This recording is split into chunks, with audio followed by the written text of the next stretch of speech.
आइए आज हम लोग स्टडी करेंगे प्रश्न संख्या 8। उदाहरण सहित निम्नलिखित शब्दावली का संक्षिप्त वर्णन कीजिए। तो इसमें जो दिए गए हैं इनका जो है हमको सही बात बताना है। तो सबसे पहले है प्रथम तंतु। तो देखिए प्रथम तंतु को अंग्रेजी में प्रोटोनिमा कहते हैं।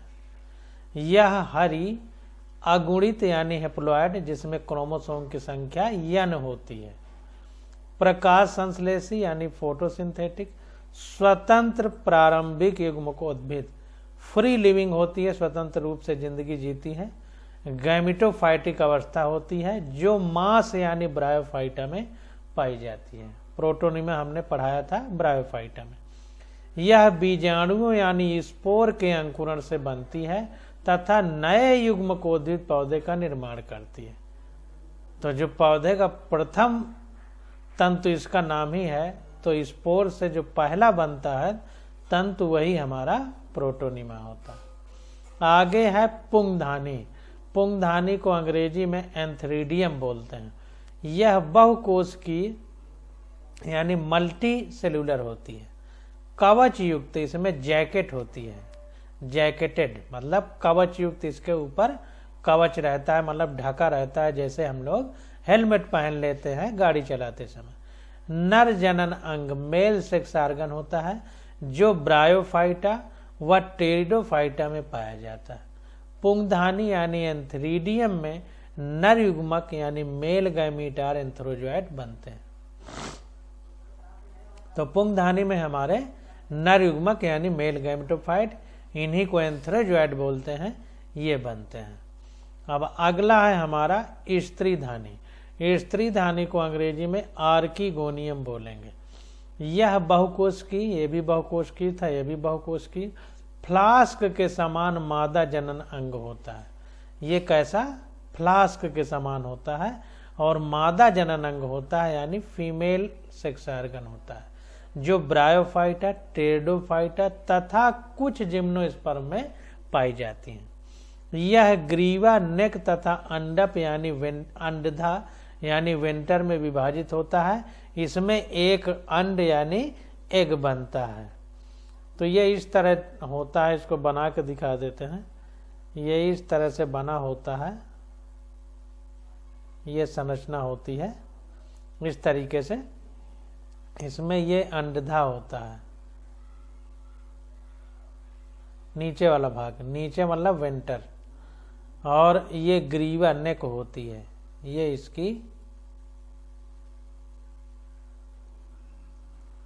ग्रीवा यानी नेक होती है, ये इसकी ग्रीवा यानी नेक होती है। तो वही कह रहा है कि इसमें नेक तथा वेंटर में विभाजित होता है नीचे वाला, अब वेंटर में यानी नीचे वाले पार्ट में एग बनता है। अब आगे देखते हैं। अगला है द्विगुणित यानी डिप्लॉन्टिक अवस्था क्या होती है। द्विगुणितक यानी डिप्लॉन्टिक अवस्था, यह जीवन चक्र का एक प्रकार है जिसमें पौधा द्विगुणित यानी 2n होता है तथा इस पर युग्मकीय अर्धसूत्री विभाजन गैमीटिक मियोसिस द्वारा अगुणित यानी हेप्लॉइड युग्मक यानी गैमीट बनते हैं। तो डिप्लॉन्टिक क्या होता है? हमने पीढ़ी एकांतरण पढ़ा था, अल्टरनेशन ऑफ जनरेशन, उसमें पढ़ा था कि पौधों के जीवन में दो अवस्थाएं पाई जाती हैं, एक द्विगुणित, एक अगुणित। द्विगुणित में क्रोमोसोम की संख्या 2 गुनी होती है, अगुणित में 1 गुनी होती है, यानी अगुणित में n और द्विगुणित में 2n। तो 2n अवस्था जो होती है वही द्विगुणितक है। तो यह जीवन चक्र का एक प्रकार है जिसमें पौधा द्विगुणित यानी 2n होता है तथा इस पर युग्मकीय अर्धसूत्री विभाजन यानी गैमेटिक मियोसिस होती है, यानी गैमीट बनने के समय अर्धसूत्री विभाजन होता है। तो ये 2n से n बन जाती है यानी अगुणित बन जाती है। तो वही कह रहा है कि इस पर युग्मकीय अर्धसूत्री विभाजन द्वारा अगुणित यानी हेप्लॉइड युग्मक बनते हैं। उदाहरण क्या है? फ्यूकस तथा सर्गासम। अब आगे आ जाता है बीजाणु पर्ण।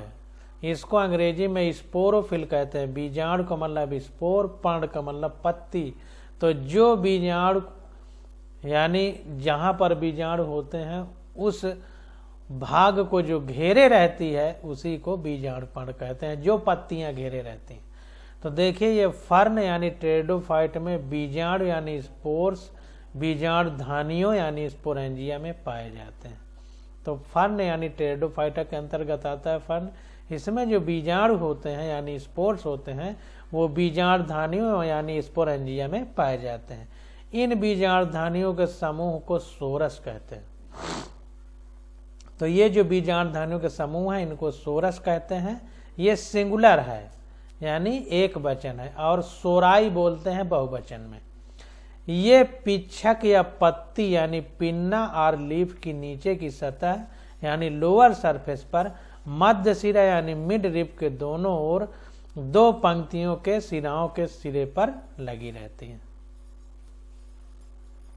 तो मध्य सिरा मतलब पत्ती में जो बीच में रीढ़ जैसे लकीर बनी रहती है वो मध्य सिरा हो गई, और लोअर सरफेस मतलब नीचे वाला पिन्ना या लीफ। पिन्ना का मतलब पिच्छक, जो रीढ़ जैसे बीच में रहती है और उसमें जो पत्ती ऐसे ऐसे लगी रहती है वो पिन्ना होगी। जैसे हमारा बाहर का कान है ईयर पिन्ना बोला जाता है, तो वही पिन्ना बोलेंगे। तो इसकी निचली सतह पर मध्य सिरा के दोनों ओर दो पंक्तियों में यानी दो कतारों में सिराओं के सिरे पर लगी रहती है। सिराएं मतलब जो पत्तियों में जो मध्य सिरा है बीच वाली लकीर जैसी जो कड़ी लाइन रहती है उसमें जो छोटी छोटी लाइनें ऐसे ऐसे रहती हैं उनमें लगी रहती है। इन सोराई, देखिए बहुवचन सोराई एक वचन सोरस, तो इन सोराई धारण करने वाली पत्तियों को बीजाणुपर्ण यानी स्पोरोफिल कहते हैं। अब आ जाता है समयुग्मकी। समयुग्मकी को अंग्रेजी में आइसोगैमस कहते हैं। सम मतलब बराबर, युग्मक मतलब गैमीट।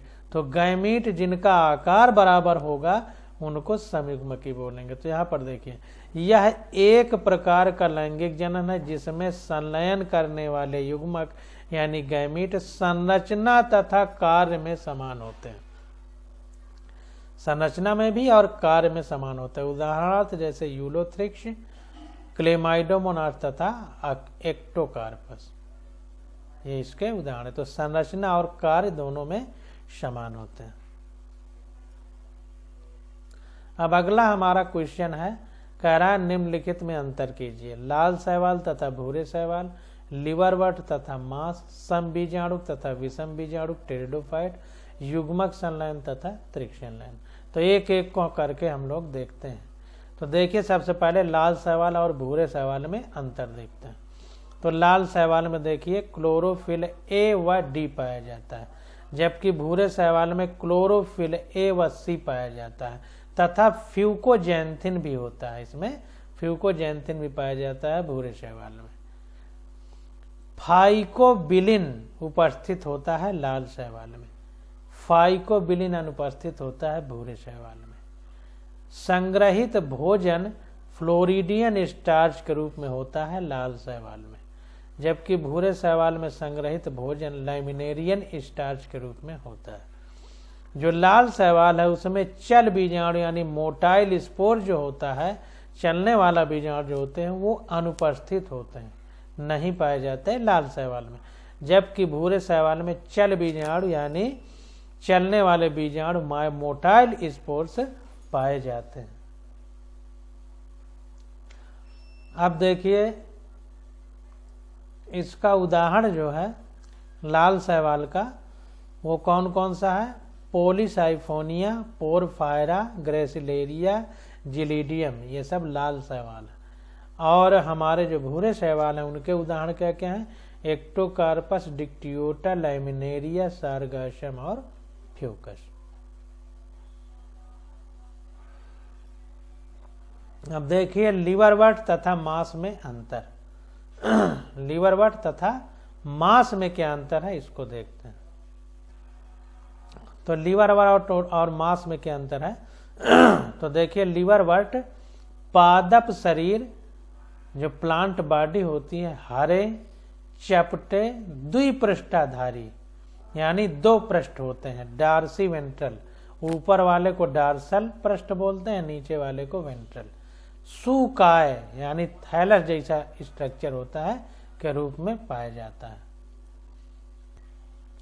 तो यहाँ पर थैलस देखिए, सुकाय मतलब सुई जैसा, थैलस का मतलब धागे जैसा, मतलब जिसमें शरीर जो होगा प्लांट का वो जड़, तना और पत्ती में विभाजित नहीं होगा के रूप में होता है। युग्मकोद्भिद यानी गैमेटोफाइट। अब देखिए लीवरवर्ट में क्या है, पादप शरीर जो होता है हरा होता है, चपटा होता है, डार्सी वेंट्रल यानी 2 सतह होती हैं, एक ऊपरी पृष्ठ और दूसरी अधर, जिसको डार्सी वेंट्रल बोलते हैं। सुका यानी थैलस के रूप में शरीर होता है।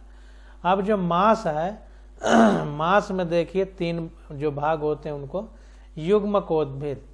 युग्मकोद्भिद यानी गैमेटोफाइट 2 अवस्थाओं में भिन्नित होता है। जो पादप का शरीर है वो यन अवस्था में पाया जाता है, यानी गैमेटोफाइट, क्रोमोसोम की संख्या अगुणित होती है। तो पहला है प्रोटोनिमा, यह प्रारंभिक हरी तंतुमय रचना है जो बीजाणु के अंकुरण से बनती है, पीछे पढ़ चुके हैं। अब गैमेटोफोर, यह तना, पत्ती तथा मूलांग में विभाजित होता है, गैमेटोफोर जो होता है। अब लीवरवर्ट में क्या है, जो मूलांग होते हैं यानी राइजॉइड होते हैं, जो मूल नहीं है, जड़ नहीं है, लेकिन जड़ जैसे दिखते हैं, मूलाभास उसको कहा जाता है, यानी मूल का आभास हो रहा है, जड़ का आभास हो रहा है, लेकिन वो जड़ नहीं है। तो जड़ वाला लेकिन काम करती है, पौधे को पानी और खनिज पदार्थ उपस्थित कराती है। एक कोश की यानी यूनिसेलुलर होते हैं, जबकि इसमें जो राइजॉइड है वो बहुकोश की होते हैं मांस में। मूलांग प्रायः 2 प्रकार के होते हैं, सपाट भित्ति वाले यानी स्मूथ वाल्ड तथा गुलीय यानी ट्यूबरकुलेटेड। तो एक स्मूथ वाल्ड होते हैं यानी जो उनकी वाल है वो सपाट होती है, दूसरे गुलकीय होते हैं यानी ट्यूबरकुलेटेड होते हैं। और मांस में क्या है, मूलांग जो होते हैं वो शाखित यानी ब्रांच्ड होते हैं, ट्यूबरकुलेट मतलब ट्यूब जैसे। इसमें क्या होता है, ब्रांच्ड होते हैं, और तिरछे यानी आब्लिक सेप्टा होते हैं। आब्लिक सेप्टा का मतलब तिरछे, ऐसे ऐसे इस तरह ट्यूब जैसी संरचना रहेगी, उसमें इस तरह बंद होंगे, सब अलग अलग पार्ट होंगे, इस तरह पाए जाते हैं मांस में। आगे देखिए सुकाय यानी थाइलस जो शरीर है, जो शरीर जड़ तना पत्ती में विभक्त नहीं है, के अधर तरपल सल्क यानी स्केल होते हैं। इसमें क्या है, सल्क अनुपस्थित होते हैं। सल्क का मतलब जैसे आपने अदरक देखा होगा, अदरक में ऊपर पतली पन्नी जैसी पत्ती चढ़ी रहती है, उसको उखाड़ सकते हैं हम लोग, इसमें अनुपस्थित होते हैं। अगला क्या है, कैप्सूल में इलेटर्स पाए जाते हैं। जो लीवरवर्ट होता है उसके कैप्सूल में इलेटर पाए जाते हैं, जबकि जो है मांस में इलेटर अनुपस्थित होते हैं। पेरिस्टोम दांत अनुपस्थित होते हैं किसमें, लीवरवर्ट में, जबकि पेरिस्टोम दांत पाए जाते हैं किसमें, हमारे मांस में। पेरिस्टोम दांत क्या होते हैं, ये कैप्सूल में पाए जाते हैं, और कैप्सूल इस तरह से होता है, इस तरह कैप्सूल होता है, इसमें ऊपर ये दांत पाए जाते हैं इस तरह से। तो क्या होता है कि जब गर्म हवाएं चलती हैं तो इनकी पानी उड़ जाता है, सूख जाते हैं, सूख करके चटक चटक के फैल जाते हैं, तो ये छेद बन जाता है, तो यहीं से स्पोर बाहर निकल के इनका प्रकीर्णन होता है। कालुमेला प्रायः अनुपस्थित होता है, इसमें कालुमेला नहीं पाया जाता लीवरवर्ट में, जबकि कैप्सूल में कालुमेला पाया जाता है। देखिए इसका नाम कालू, कालू का मतलब काला होता है, जबकि ये सफेद होता है, परंतु ये सब जानने की जरूरत नहीं, क्योंकि क्वेश्चन पूछा नहीं जाएगा। केवल इतना समझिए कि कैप्सूल में कालुमेला पाया जाता है। अब तो ये भी नहीं पूछा जाएगा, क्योंकि एनसीईआरटी की किताब में इतना डिटेल नहीं दिया गया। इसमें क्या है कि प्रोटोनिमा नहीं पाया जाता है लीवरवर्ट में, इसमें प्रोटोनिमा पाया जाता है। अब देखिए समबीजाणुक तथा विषम बीजाणुक टेरिडोफाइट में अंतर देखते हैं। तो समबीजाणुक जैसा नाम से है कि समबीजाणुक मतलब स्पोर, जिसमें सभी स्पोर समान हो तो उसे समबीजाणुक कहेंगे। तो सभी स्पोरेंजिया समान होती हैं। इसमें क्या है, विषम बीजाणु टेरिडोफाइट में स्पोरेंजिया दो प्रकार की होती हैं, माइक्रोस्पोरेंजिया तथा मैक्रोस्पोरेंजिया। लघु बीजाणुधानी और गुरु बीजाणुधानी। लघु बीजाणुधानी में माइक्रोस्पोर बनेंगे और गुरु बीजाणुधानी में बड़ी मतलब मेगा स्पोर बनेंगे। मेगा का मतलब बड़ा।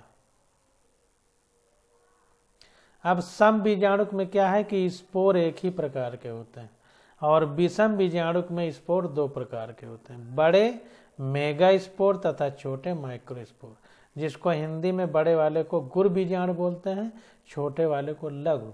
गुरु बड़ा होता है, लघु छोटा होता है। अब सम बीजाणुक में क्या है कि युग्मकोद्भिद एक ही प्रकार का होता है। जैसी बात है कि गैमेटोफाइट जब सारे स्पोर बराबर हैं तो गैमेटोफाइट एक ही प्रकार का होता है, क्योंकि बराबर भी होते हैं और उनके जो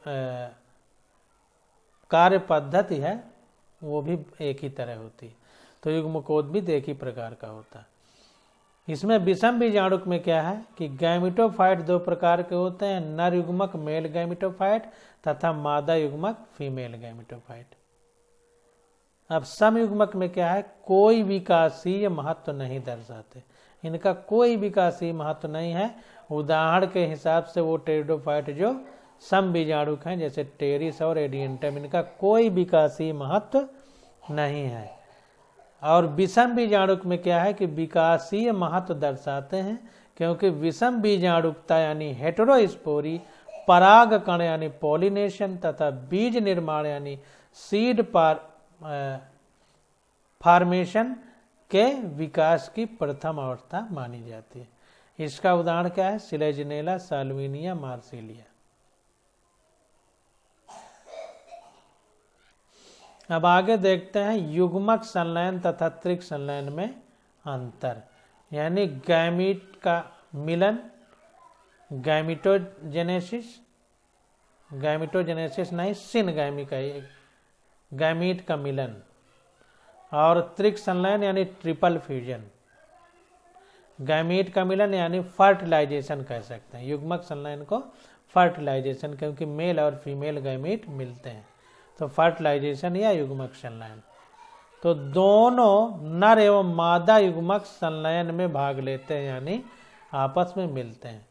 त्रिक संलयन में क्या होता है, एक नर युग्मक, हमने बताया था कि वो जो पराग नली है उसमें दो नर युग्मक जाते हैं, एक अंडे से मिल करके 2n बना लेता है और एक दो जो सेकेंडरी न्यूक्लियस होते हैं द्वितीयक केंद्रक, उनसे मिल करके वो n होते हैं, तो 2n ये हो गए और एक मेल गैमीट का n हो गया, तो 3n यानी त्रिक संलयन करते हैं, ट्रिपल फ्यूजन।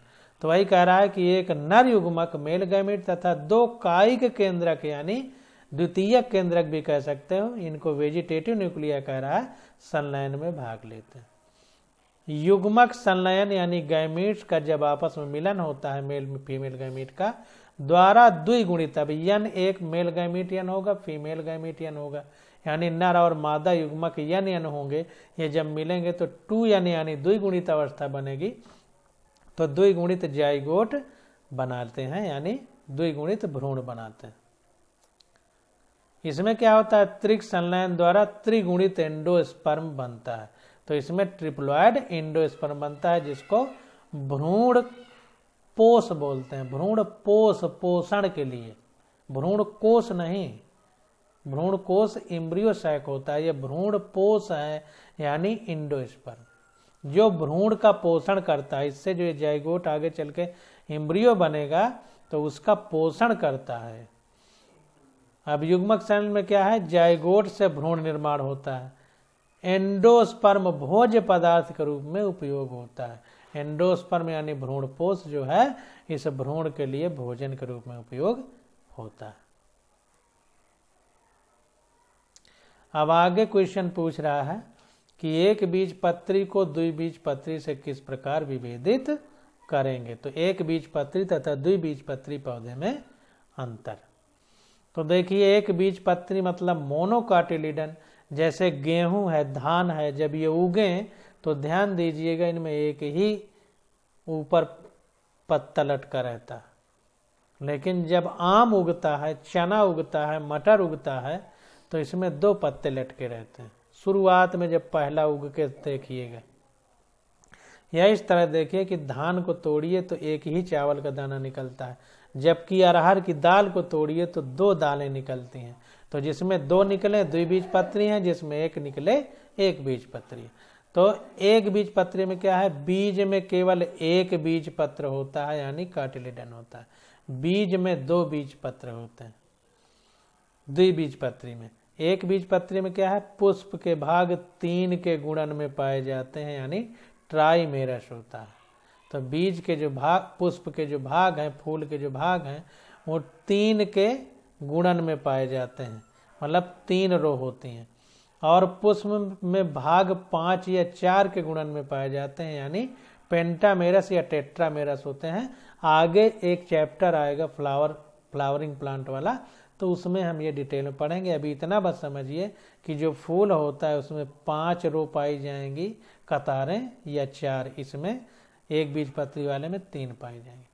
पत्तियों में समांतर सिरा विन्यास पाया जाता है, पैरेलल विनेशन। समांतर सिरा विन्यास का मतलब गेहूं की पत्ती देखिए या गन्ने की पत्ती देखिए, उसको लंबा देखिए तो लगभग समांतर रहती है, कम ज्यादा नहीं रहती, पूरी पत्ती एक ही जैसी रहती है, केवल लास्ट में थोड़ा सा कम होती है बस। इसमें क्या है, द्विबीजपत्री में पत्तियों में जालिकावत सिरा विन्यास होता है, यानी रेटिकुलेट विनेशन होता है। जालिकावत का मतलब जैसे पीपल का पत्ता उठा के देखिए, जब वो सड़ जाता है, सूख जाता है, तो उसमें जाली जैसी संरचनाएं होती हैं, तो इसलिए जालिकावत सिरा विन्यास या रेटिकुलेट विनेशन पाया जाता है। एक बीजपत्री में क्या है, प्राथमिक जड़ कम समय के लिए होती है, मूसला जड़ यानी टैप रूट अनुपस्थित होती है, तथा झकड़ा जड़ एडवेंटेशियस रूट पाई जाती है। तो ये है कि जो प्रारंभिक प्राइमरी रूट होती है वो बहुत कम समय के लिए होती है। उसके बाद जो टैप रूट यानी मूसला जड़ है, जो बहुत मोटी होती है, जैसे मूली को उखाड़िए तो पूरी कितनी मोटी जड़ निकलती है, तो मूसला जड़ है। तो मूसला जड़ अनुपस्थित होती है, तथा झकड़ा जड़ पाई जाती है। झकड़ा जड़ का मतलब बहुत सारी जड़ें पाई जाती हैं, पतली पतली जड़ें झुंड के रूप में, जैसे बाल होते हैं इस तरह पाई जाए तो झकड़ा जड़ें पाई जाती हैं एक बीजपत्री में। जैसे धान का पौधा उखाड़ के देखिए, बहुत सारी पतली पतली जड़ें निकलेंगी, मोटी जड़ कोई नहीं होगी, तो मोटी वाली मूसला होती है, तो मूसला जड़ अनुपस्थित होती है। झकड़ा यानी एडवेंटेशियस रूट पाई जाती है। और द्विबीजपत्री में क्या, प्राथमिक जड़ लंबे समय तक रहती है तथा मूल तंत्र का निर्माण करती है। अब एक बीजपत्री में क्या है, संवहन पूल यानी वैस्कुलर बंडल बिखरे हुए पाए जाते हैं। अब देखिए, वैस्कुलर बंडल का मतलब जाइलम हो गया, फ्लोएम हो गया, कैम्बियम हो गया, ये सब बिखरे हुए पाए जाते हैं। लेकिन इसका जो चित्र है वो हम लोग जो है आगे जब चैप्टर आएंगे वैस्कुलर बंडल वहाँ पढ़ाया जाएगा, तो वहाँ हम डिटेल में पढ़ेंगे। इसमें क्या है, द्विबीजपत्री में वैस्कुलर बंडल एक घेरे यानी रिंग में पाए जाते हैं। अब एक बीजपत्री में क्या है कि संवहन पूल बंद प्रकार यानी क्लोज्ड वैस्कुलर बंडल के पाए जाते हैं। संवहन पूल बंद प्रकार यानी क्लोज्ड वैस्कुलर बंडल के पाए जाते हैं। इसमें क्या है, संवहन पूल खुले प्रकार यानी ओपन वैस्कुलर बंडल के पाए जाते हैं। अब ओपन और क्लोज का मतलब क्या है, जिसमें कैम्बियम अनुपस्थित होगा वो क्लोज माने जाएंगे, जिसमें उपस्थित होगा वो ओपन माना जाएगा। तो एक बीजपत्री में कैम्बियम ऊतक अनुपस्थित होता है।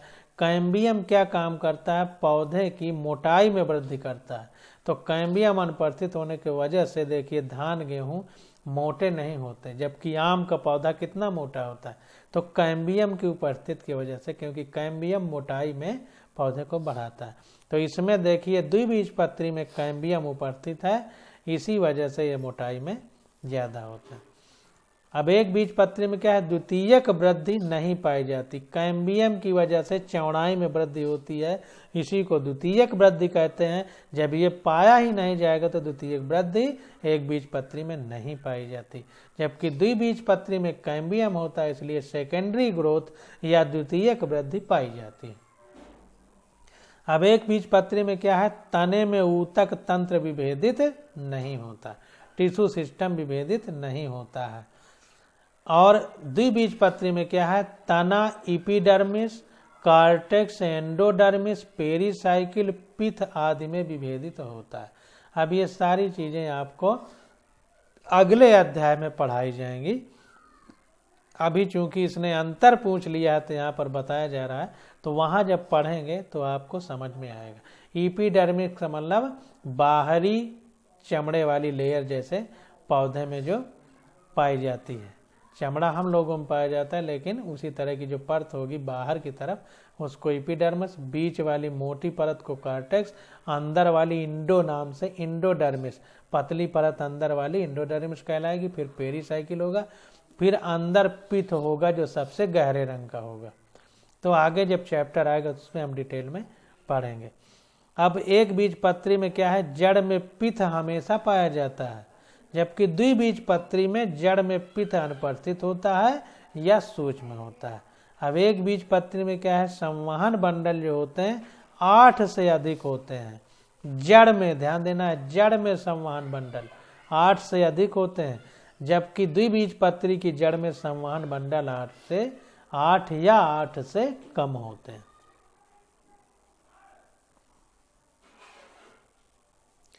अब देखिए अगला क्वेश्चन हमसे पूछा जा रहा है, कह रहा है कि स्तंभ 1 में दिए गए पादपों का स्तंभ 2 में दिए गए पादपों से मिलान कीजिए, कि मतलब कौन सा पादप किस उसमें रखा गया है वर्ग में। तो देखिए जो क्लेमाइडोमोनास है ये हमारा शैवाल होता है, 1/3 से ये।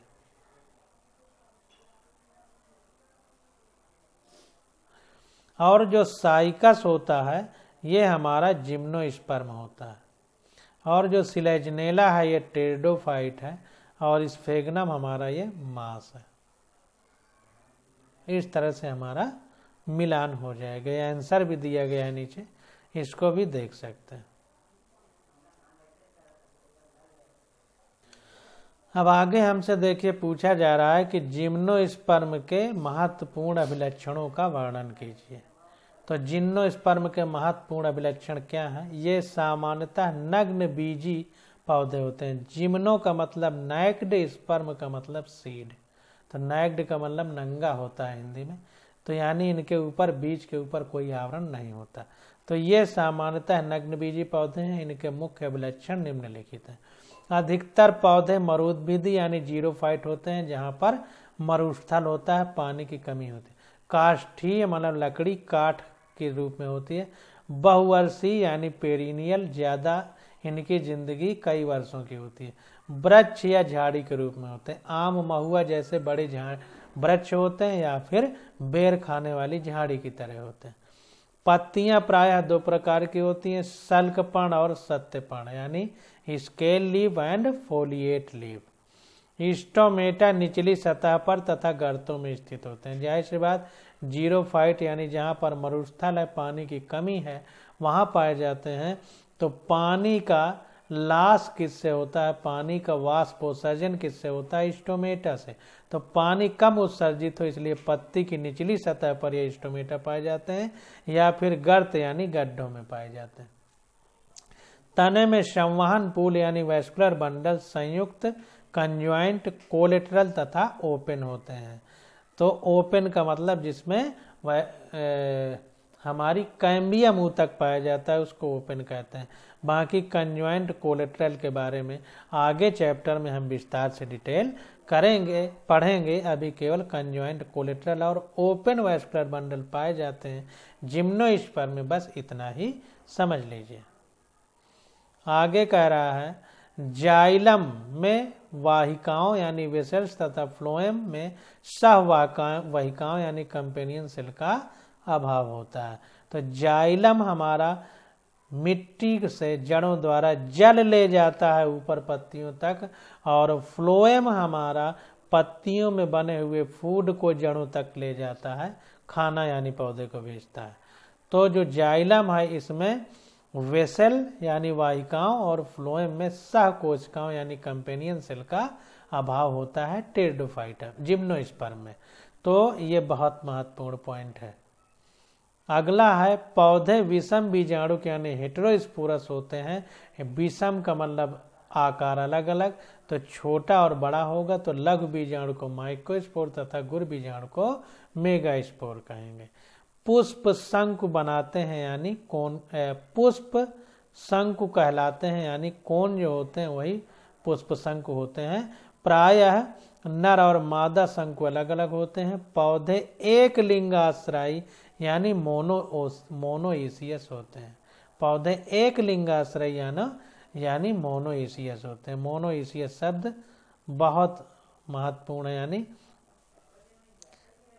कहने का मतलब नर शंकु का निर्माण लघु बीजाणुधानी यानी माइक्रोस्पोरोफिल तथा मादा शंकु का निर्माण गुरु बीजाणु पर्णों से होता है।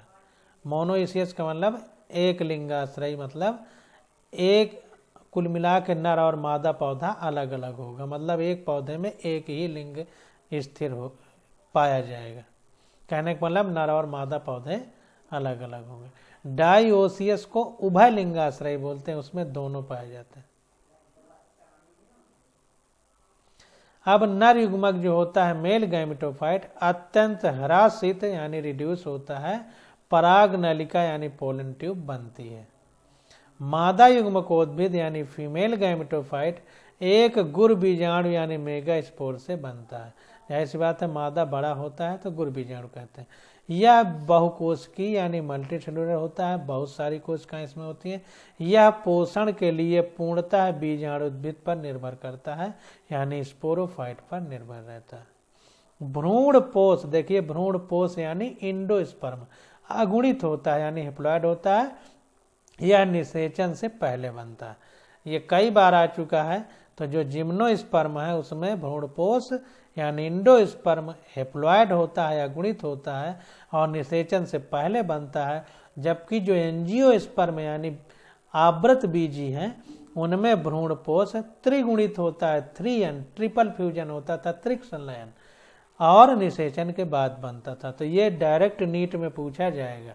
तो जिम्नोस्पर्म निषेचन से पहले बनता है भ्रूणपोष और अगुणित होता है, जबकि आवृत बीजी यानी एंजियोस्पर्म में निषेचन के बाद बनता है और त्रिगुणित होता है यानी 3N होता है।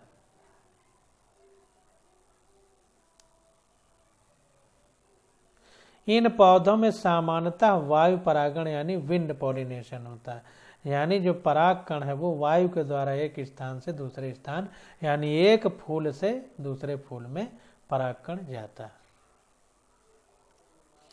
प्रायः बहुभ्रूणता यानी पॉलीइम्ब्रियानी पाई जाती है, यानी बहुत सारे भ्रूण बनते हैं, किंतु अंकुरण के समय केवल एक ही भ्रूण विकसित होता है।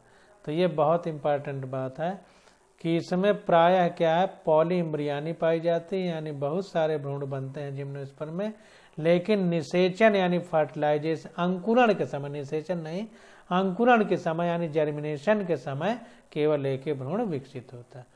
नग्न बीजाणु से निषेचन तथा परिवर्धन के बाद नग्न बीज बनता है यानी फल नहीं बनते हैं।